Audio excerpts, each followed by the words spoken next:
Board Game Social, hosted by Dean Liggett. Board Game Social. Hello everybody, this is Dean with Board Game Social. I'm here again to present you with a quick little review of a quick little game called Qwixx.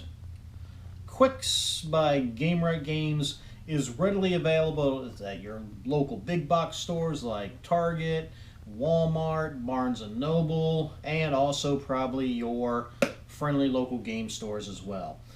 It's inexpensive to play. The only components are some dice and a pad of scoring sheets, but don't be deceived because there's a lot of little game in this little box. A lot of big game. There's a lot of game in this box. It is a filler game. It plays fast, 15 minutes, 20 minutes.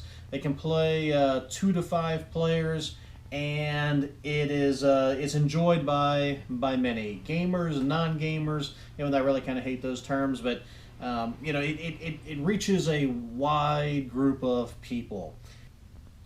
Okay, so how do you play the game Qwixx? Well, before we explain how to play the game Qwixx, let me just say that I was introduced to this game at Dice TerraCon this year by members of the Four Corners of the Board podcast, Graham and Lala and BJ, and Megan was not there.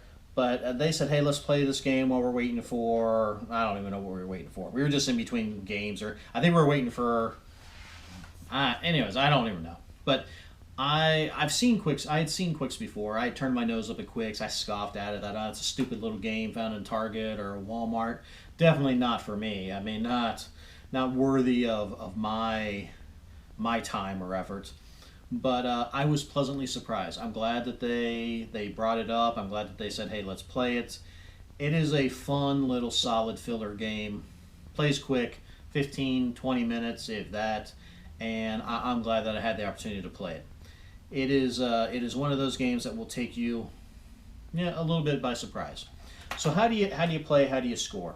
Well, the main thing, the most important thing you need to know about this game is that you're going to score from left to right, and you can never go back. So on this scorecard, you'll see here in the red row, the first number marked off is a 6. Okay, they can never go back and mark these numbers off behind it. Marked off a 3, they can't go back and get the 2. You're always going to be going from left to right and never to go back. And maybe you put a little dash in it to say, but it doesn't matter. That's the main rule. As the active player, if I can't mark off a number, I'm going to mark off a box down here, which is going to give me -5 points. So you're going to have the active player, you're going to have the inactive players. The active player is going to be the one rolling the dice. And the very first thing they're going to do when they roll the dice is they're going to announce the sum of the white dice. The white die, whatever. And so they're going to say 7. At this point in time, all the players at the game can choose to mark off a 7 of their choice on their card. All right?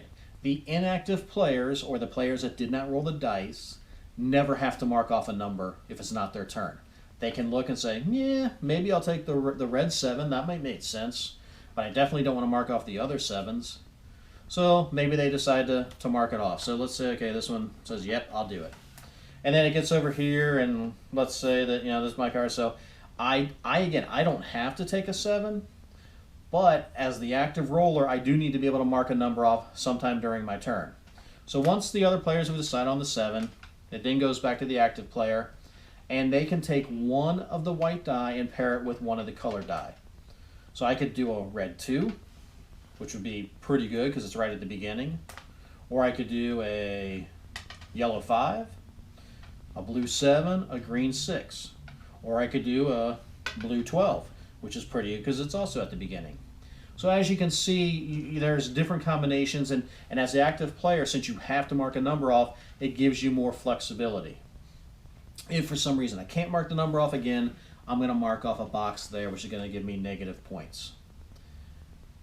Once I have marked off a number, or once I have taken a negative, a skip box, whatever you want to call it, a pass box, it then moves to the next player, and we go round and round the table until we trigger the end of the game. So how is the end of the game triggered? Well, it's pretty simple. You'll see you've got the 4 colored rows. If at any time 2 of these rows get locked out, the game is over. So how do you lock out a row, you're asking? I know you're asking because I can feel it. In order to lock out a row, you have to have at least 5 of these boxes marked off before you can mark off the last one in the row. So I've got 5 of the red ones marked off. So let's say I have a red 12 or a 12 I can play. I'm going to mark it, and then I'm going to lock it, which means no one else can score in that row, and we permanently remove the red die from the game. Once 2 of the rows are locked out that way, we end the game and we score the points. Scoring the points is very simple. You're going to look at the row you have, you're going to count up the number of X's, and that's going to tell you how many points. If you are one of the ones who locked out a row, this X on that lock also counts. Excuse me. That's important to note when you're scoring. So we got 1, 2, 3, 4, 5, we got 6, we got 7. So the red row would score 28 points. You put it down there. Do the same with the yellow, the green, the blue. And then over here, you're going to look at how many of these X's you have. So let's say we had 2. So that's going to be minus 10 points in that row, or for that score. Add them up, subtract, that's your total score. Highest points wins the game. It's pretty simple. All right, again, it's not a super heavy game. There's some strategy to it because you're kind of looking at what other people are marking down and say, okay, they're pretty close to being able to lock out that row. I need to get working on that, or just write it off that I'm never going to get to it. And then again, sometimes if you're the inactive player and you have the opportunity to score those white die, you may not want to, because you might need to save a box for yourself for when you roll the die, just to have the options to be able to have a number so you don't take a negative. So I believe it actually is a Mensa Select award, which just goes to show you that it doesn't have to be overly deep, overly thinky to be a Mensa game. It is a fun little game. If you haven't heard about it, check it out. Again, Target, Barnes & Noble, Walmart. I don't know about the other ones, maybe Kmart. I don't know. Kmart still exists. But definitely take a look at Qwixx. I don't even know, I don't think there's even a designer credited with it. But it's Game Right Games. They make things like Sushi Go and games of that nature. So solid game company. Check them out. 2 to 5 players, 15 minutes. I think you'll be happy. I think you'll be pleasantly surprised. So on behalf of Board Game Social, please take care of yourselves and your loved ones. Thank you.